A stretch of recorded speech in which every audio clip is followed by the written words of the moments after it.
My fragrance journey started when I was about 6 or 7 years old.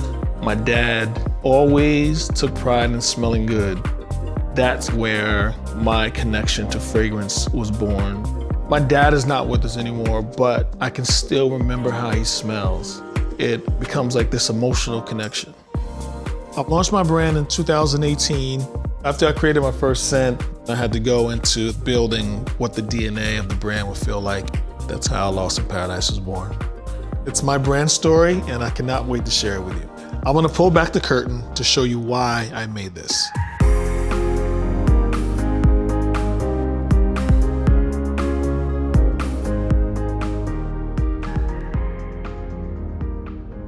I'm Chris Collins, the founder of World of Chris Collins.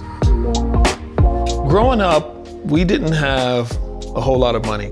To me, fragrance was always that thing to make me feel luxurious. It made me feel confident. I remember my first job, when I got my first check, the first thing I did was buy a fragrance. At the time, I was a little nervous because it took my whole check, but it was probably the most important purchase that I ever made in my life. It foreshadowed what's happening now. I was in fashion for a long time, maybe like 20 plus years, and I ended up meeting a perfumer who taught me about the creative process of fragrance. At the time, I was just like a fragrance nerd and collector, and I've always wanted to create my own, I just never knew how. He was gracious enough to kind of show me. I knew there was a void in the fragrance space that needed to be filled, and I wanted to create my own brand. 4.5 years ago here in Harlem, the idea was born. It was important to tell the story of the Harlem Renaissance, the rebirth of Black culture. Fragrance was my contribution to that. At the time, there was very little representation. There was none. It took a lot of people around me to say, you can do this.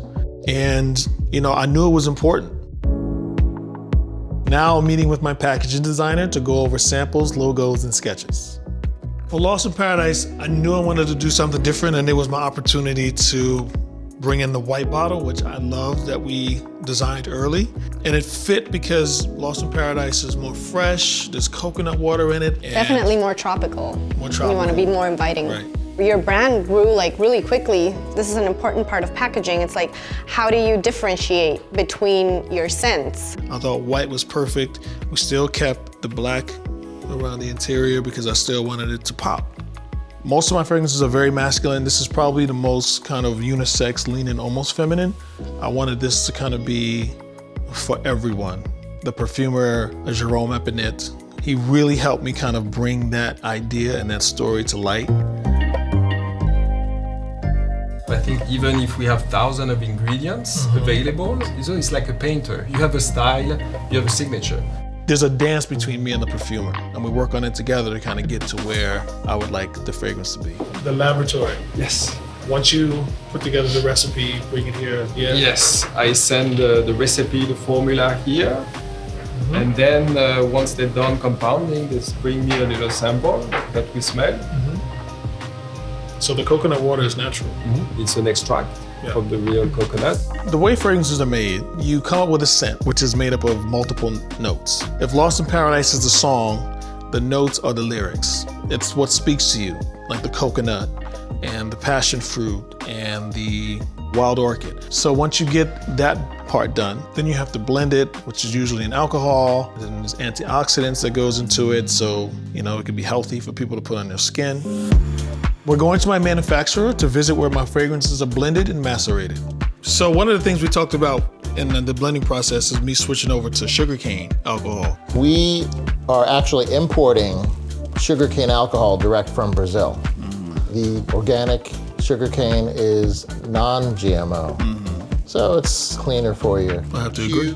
We never launch a fragrance until it macerates for at least 30 days.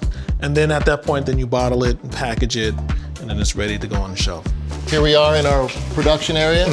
So down here is where we do all the blending. Blending before we filter. Okay, now let me show you the other section where we're gonna do the filling. Okay. After we bring your solution and it's filtered, then we're gonna bring it here to fill, capped, cleaned, and then we'll box them. Okay. When it came time to launch, it was a very proud moment for me. This was mine. This was my story.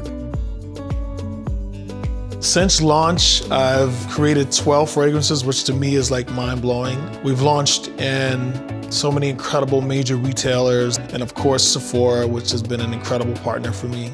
It could be intimidating for, smaller brands like myself to partner with Sephora, and they said, Chris, we'll go as fast or as slow as you want.